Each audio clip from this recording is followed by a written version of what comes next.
Kovancılar Esnaf Sanatkar Odamız 1987 yılında kuruldu. Bugün 34 yıla yakındır esnaflarımıza hizmet veriliyor. Esnaflarımız bugüne baktığımız zaman 800'e yakın kayıtlı vardır. Ticaret İl Sanayi Müdürlüğü'ne bağlanma beraber bine yakın bir esnafımız vardır. Yani Kovancılarımızın yol üstünden dolayı gelişmekte olan bir ilçemizdir. Bunun vermiş olduğu avantajlar da tabii ki esnaflarımız da çoğaldı. Yani normalinde esnaflarımız açma yönü değil de artık kapatma yönüne girdik. Malum bu pandemiden dolayı. Bu pandeminin bayağı bir yani esnaflarımızı bitirme noktasına getirdi diyebiliriz. Yani pandeminin ana nedeninden biri tabii ki toplum evde kalması, yasakların olmasından etkiledi. İkincisi özellikle bizim tabiri caizse vampir dediğimiz bazı kurumlar da esnaflarımızı bayağı bir mağdur etti. Yani pandeminin bundan dolayı bayağı bir mağdur. Çünkü kapanan restoranlarımız oldu, kafenelerimiz oldu. Bunlar iş yapmadığı zaman bunlar tabii ki esnaf bir zincir birbirine bağlıdır. Tüketimin olmadığı bir yerde de tabii ki esnaf duracak halde oluyor. Ondan dolayı bunların bayağı bir etkisi oldu. Bu vampir esnaflarımız da tabii ki bizim ulusal market dediklerimiz yani adı altında ulusala bir alakalı değildir. Yani bunlar sadece vampir. Yani bunlar ne yapıyorlar mesela? Bunlar yani şimdi her binanın altında bir yer kiralıyorlar. Bunlar zaten şimdi sayı olarak bugün baktığın zaman 40-50 binlerden bahsediliyor. Bunlar eskiden merdiven altı dediklerimiz hani küçük esnaf sözde yani sahte ürün üretiyor. Oysa bunların işidir. Bunların ne yapmış olduğunu ben böyle bir kısacası izah edeyim. Özellikle bunlar direktmen fabrikala birebir yani ana kaynağından işi hilleyi vatandaşımıza oradan temin ediyorlar. Özellikle adını vermediğim bir çikolata ürününden ben gidem. Çikolatayı esnafımıza gelen 60 kuruştan esnafımız da 75 kuruşa satıyordu. Aynı çikolata, aynı marka. Onlar 50 kuruşa satıyorlardı. Ben bununla bir araştırma yaptım. Özellikle bu çikolata firmasının sahibiyle birebir görüştük. Görüşmenin neticemizde adam bize kullandığı kelime şu. Başkanım bunlar gelip bizimle sadece ben bunu 30 kuruşa bunlara mal ediyorum. Bunlar 50 kuruşa. Ya nedeni nedir? Çikolatadan kısıyoruz. Kremasından kısıyoruz. Bugün çikolatanın kilosu 50 TL'dir. Kakaonun kilosu 10 TL'dir. Adam kakaosuyla tatlıcısını fazlalaştırdığı zaman vatandaş bunu anlamıyor. Ancak bunun bir analizi yapması lazım. Bugün bizim esnaflarımız %70, %80 çikolatası olan, kreması olan orijinal ürünü veriyor. Diğeri sahte ürün verdiği zaman sahte ürün o adam ucuzcu oluyor. Oysa bunun bizim özellikle zamanda Bülent Tüfekçi bizim Gümrük ve Sanayi Ticaret Bakanımız döneminde bunu kendisine izah ettim. Ya bu özel üretim adı altında niye vatandaşı mağdur ediyor? Ve bunun bir tek vatandaş değil. Bizim esnafımız buradan direktmen şikayetçi olarak ortaya çıkıyor. Çünkü vatandaş aynı markada ürüne baktığı zaman orada 50 kuruşa alıyorum. Ben bunu gidiyorum kendi bakkalından 75 kuruş alıyorum. Ben niye 25 kuruş mu fazla vereyim? Deterjan grubu bu özellikle yani bizim ev hanımları ilgilendiren bir sorundur. Şimdi bunlar deterjan konsantre olduğu için bunu fazla vatandaşımız bunu ayırt etmiyor. Şimdi 4,5 kilo bir deterjan. Bakalım konsantre deterjan nedir? O konsantre deterjan dediğim zaman özellikle o içinde yıkanan mavicik taneleri vardır. Yani elbiseyi yıkayan o mavi. Beyazı olan sadece onun o deterjanın fazlalığıdır. Eskiden mesela bunu ne yapıyorlardı? 9 kilo 10 kilo deterjanları biz bunu aynı yıkamayla nasıl kilosunu düşürer ki aynı yıkamayı çıkartalım. Ne yaptılar? İçindeki o mavi taneciği elbiseleri daha yıkayan daha köpük yapan sabunu fazlalaştırdılar. Diğer ham maddeyi azalttılar. Bunu yaptığı için buna bu sefer konsantre adını ettiler. Sadece yani o kilo farkı düşürdükleri zaman ham maddesi gittiği zaman ana maddeyi fazlalaştırdı. Ana maddeyi fazlalaştırdığı için daha çok çamaşır yıkanır. Bundan dolayı ulusal market bunun bilincinde olduğu için gidiyor halen eski ürün yani konsantran olmayan ürün atıyorum onu 4 kiloluğu 8 kilo üzerinden çıkıyor ya.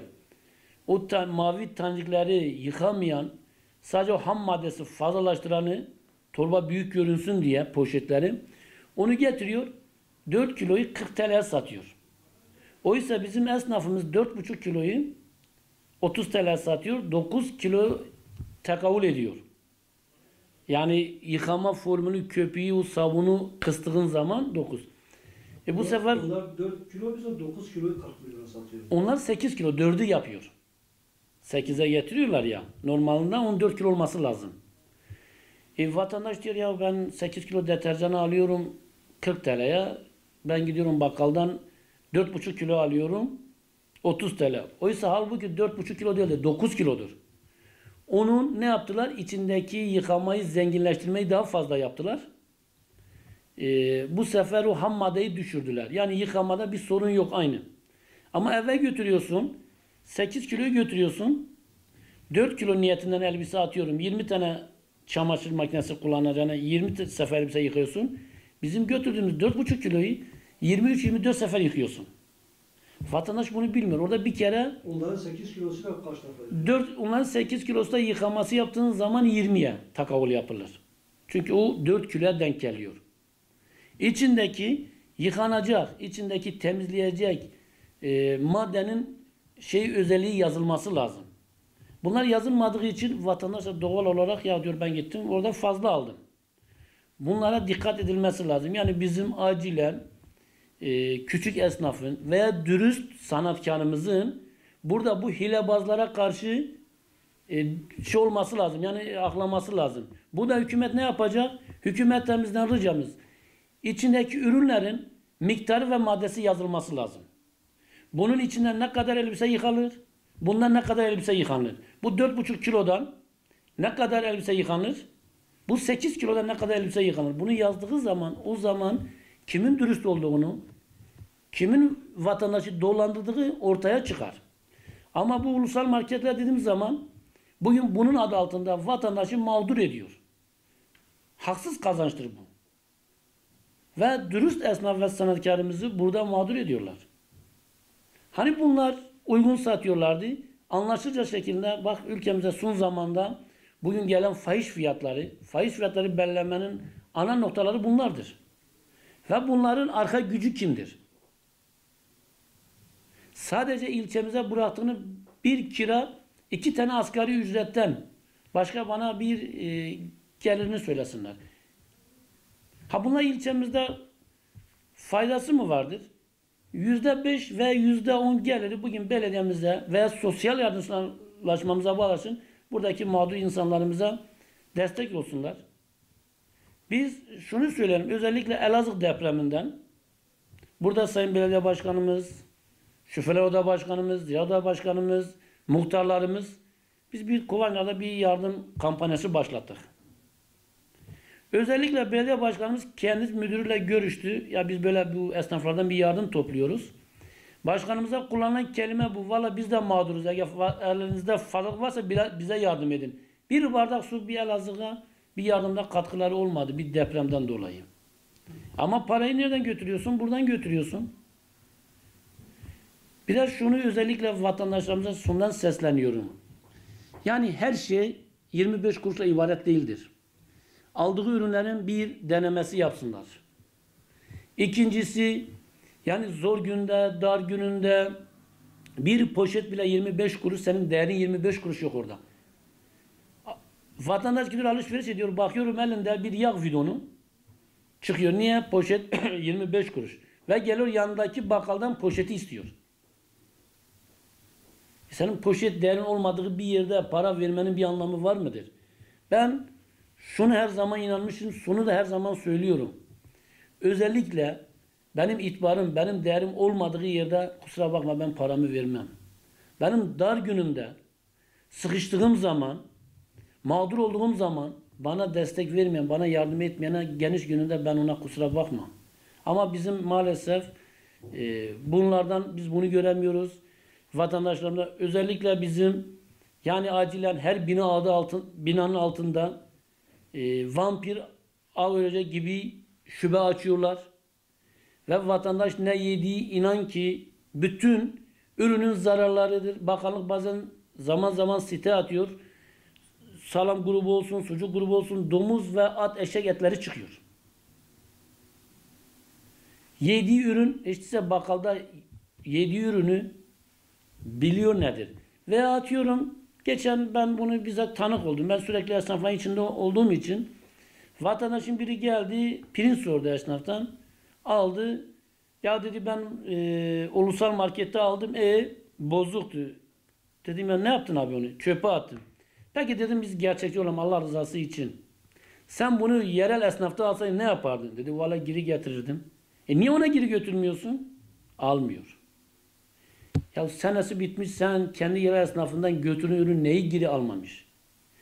Bilmeden şunu yatıyorum. İşte efendim 29'dan 27'ye düşmüş. Vatandaşlar bilmiyor bu 29 kampanya girmiş. Gidiyor ondan sonra alır. Halbuki zaten o bakkaldan 27'dir. Geçenden bir diş macunu markası. Biz 100 gramı 17 TL sattığımız şey. Adam 50 gramını 14 TL satıyor. Kampanya bile yapmış. Fiyatı düşürmüş. 11 TL düşürmüş. 22 TL 100 gramı yapıyor. Oysa bizde 100 gramı zaten 17 TL'dir. Yani vatandaşlarımıza ricamız bunlara aldanmasın. Bunların arkadaki güç nereye? Bunlar para nereye gidiyor? Bunlar inan ki memleketi bu hale getiren, bugün ürünlerin fahiş fiyatı belirleyen bunlardır. Şunu ben özellikle şunu açıklama yapayım. Hiçbir zaman bir esnaf kafasına göre zam yapamaz. Neden zam yapamaz? Şöyle bir şey söyleyeyim. Çünkü esnaf istiyor ki ben bir ürünümü daha uygun alam, uygun satam ki müşteri gelsin ben bu ürünümü satam. Yani bu ürünü süs için alıp da rafa indirmek için değil. Çünkü keyfi. Burada hangi esnaf anlaşıyor da biz bu ürünün fiyatı bu fiyattan satalım? Bana 5 tane esnafı bir araya getirelim. Biz bu ürünü atıyorum bir çayı fiyatını belirleyelim. Var mı öyle bir şey? Yoktur. Bu nereden geliyor? Yine bu ulusal market dediğim zaman baronlardan geliyor. Bugün fiyatı Türkiye'nin gıda sektörünün fiyatı belirleyen ulusal market dediğimiz arka perdeki ağa babaları bunları yapıyor. Çünkü küçük esnafı zaten kiralı olsun, fiyatlı olsun, reklamla olsun buradan vuruyorlar. Hani küçük esnaf zaten inan ki bugün sattığı ürünü rafa doldurmuyor. Ben sürekli sahada olduğum için fiyatları esnaflarla beraber olduğum için görüyorum. Hiçbir esnaf sattığı ürünü yerine doldurmuyor rafını. Fiyat geçen mesela haberlerde de gördük. Ulusal haber kanalıydı. Şu kelime şey etti. Yumurta fiyatından bu 4 tane ulusal marketin yumurta reyon fiyatına 22.90.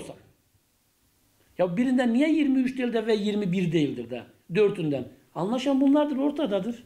Bugün benim önümde 100'e yakın terk veren esnafımın dosyası vardır. Neden terk edemiyor? Bu kredilerden dolayı terk edemiyor. Bu kredileri terk ettiğin zaman Terk edemiyor'daki kelime anlamı kapatmak. Yani iş yeri kapatan benim bugün önümde 100'e yakın esnafım vardır. Kapatma dosyası. Neden kapatamıyor?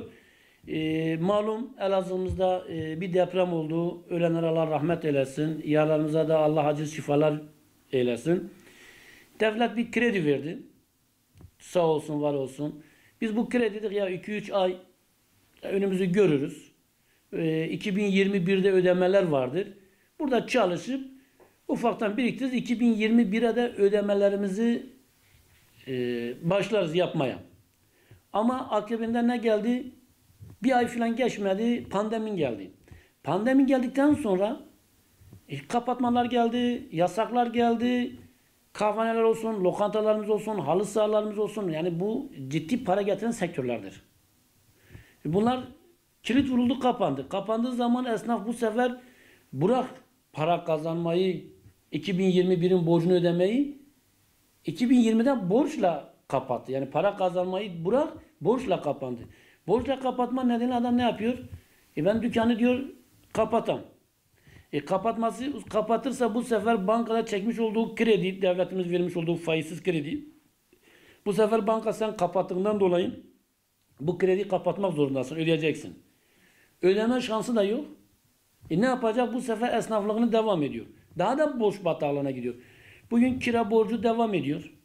Bağkur borcu devam ediyor. Maliye borçları devam ediyor. Devletten özellikle biz biraz burada da yani biraz kırgınlığımızı da belirtmek istiyorum. Özellikle yani Giresun'da bir deprem yaşandı. Yine ölenlere Allah rahmet eylesin.